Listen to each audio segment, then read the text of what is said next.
Hey guys, Corey at Train Like a Girl here. So I kind of wanted to give you a little update about what I've been doing with my training and nutrition for the past 3 weeks. I should say what I've been doing with my nutrition. My training stayed the same. I'm still training for with kettlebells for a competition in February, but I've done a complete overhaul on my nutrition. Reason being let me give you a little background. For those of you who don't know, I do have hypothyroid. I've had it since 2004, so I've been dealing with this for a pretty long time. More specifically, I have what's called Hashimoto's disease. It's very common in people who have hypothyroid. In simpler terms, my body sees my thyroid as a foreign body and it attacks it. It's an autoimmune disease. So I've been dealing with that since 2004. I've been on medication since 2004.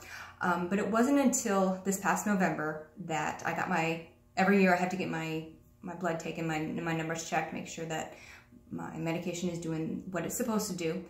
And my doctor actually upped my medication.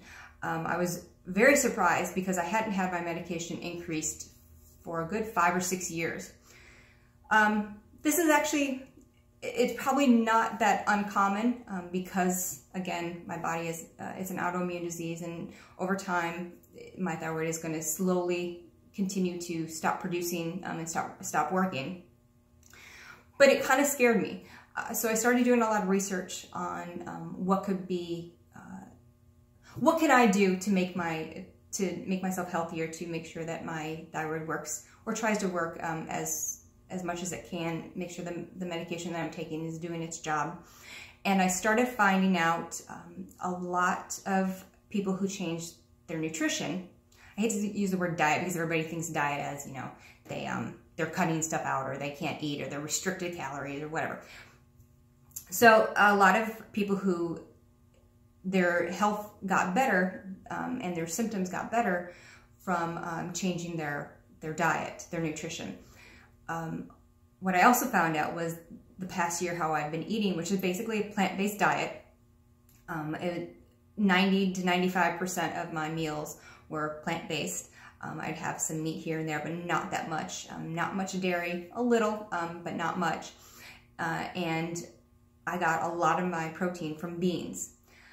Well, through my research, I found out that that's probably not the worst way you can eat for somebody who has hypothyroid or Hashimoto's, but it's not the best way. Beans and some other plant-based foods. I don't eat soy, but if someone ate like tofu or soy-based products, actually hurt the thyroid or increases inflammation, which increases the antibodies. So basically the past year, how I was eating plant-based with a lot of beans was not a good thing to do.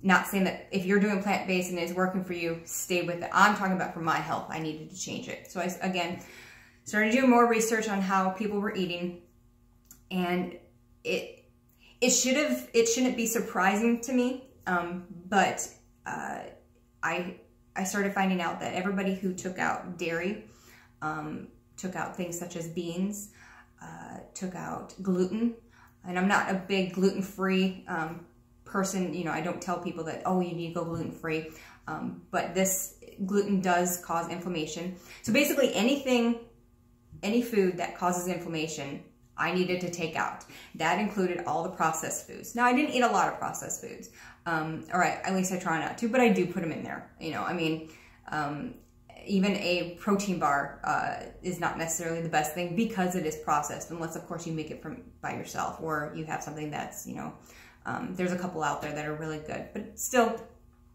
So over the past 3 weeks, what I've done is I've taken out anything that causes inflammation, all dairy, all gluten. I've incorporated lean meats, and then anything that comes in a bag or a box or has more than 3 ingredients. That's not natural. If it was a salad, that's one thing, but if it's not natural or a lot of chemicals, it's out. So results so far, increased energy, better sleep, which is always a good thing, right? Less bloating, which is of course a great thing. But the one thing that I really was taken back was I had absolutely no PMS symptoms. Now, for those of you who suffer, ladies, if you suffer from any PMS symptoms, such as cravings or bloating or mood swings, you know, cramps, I can't, you know, tell you if it's gonna help, but this, I couldn't believe it. I had nothing. I didn't have the cravings, I didn't have the bloating, and I did not have the mood swings, which I was very shocked. I didn't think that, you know, simple things such as processed foods, although again, I should have known, because I am a big proponent for, you know, I talk about, you know, taking out the stuff, the bags and the boxes, any food that comes in that, you know, eating whole natural foods. So that was a big plus on my list. Also, my weight has gone down. I'm not too worried about the scale. Scale doesn't matter to me. I want to be healthy. So I'm going to keep going with this.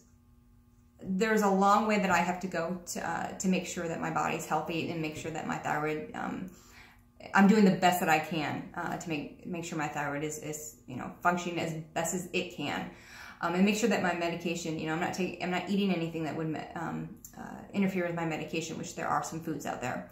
So I will, in a couple weeks, I'm going to probably post before and after pictures, just so you can see, mainly for myself, I want to see, but if you have anything, if you're feeling, you know, drained, if you're feeling tired, and you may not have any sort of thyroid issue, you may not have any sort of autoimmune disease, which is wonderful.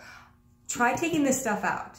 Try taking out the stuff. If your joints are hurting, if you're bloated, if you feel like you're just walking through life like a zombie because you're tired or what, start taking this stuff out. I think you'd be surprised at how great you're going to feel. I know I was pretty reluctant. Like I said, the dairy, yes, I know that it causes inflammation. The gluten, everybody talks about gluten like celiac disease, and but I've noticed a big difference taking out the gluten. But basically, I'm just taking out the junk. So try it. If you do, let me know how it's working for you. You know, comment below or send me a message letting me know how you're feeling and how you're doing. And I'll keep you up to date on how I'm doing. All right, guys, thanks. Have a great day.